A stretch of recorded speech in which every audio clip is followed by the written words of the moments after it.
mga Mars, panibagong araw, panibagong parcel na naman. So samahan niyo akong i-unbox yung in-order ko na board ng aming TV. Bakit ako umorder? Kasi naman, habang nanonood, umusok yung TV namin. At ayun, hindi na gumana. Buti na lang talaga at andito kami na mangyari yun.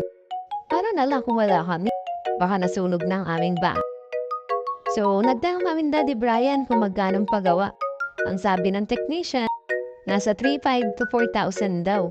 Dahil palit board na. Ang sabi ko, ang mahal pala ng paggawa. Tingin na lang muna ako sa online shop ng board. At ayun, buenas, dahil may nakita kami.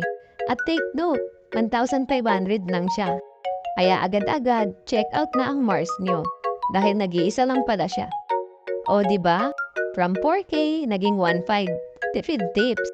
Buti na lang din talaga marunong si Daddy Brian magkabit ng board. Kaya hindi na rin kami nagbayad ng labor. So, yan lang po.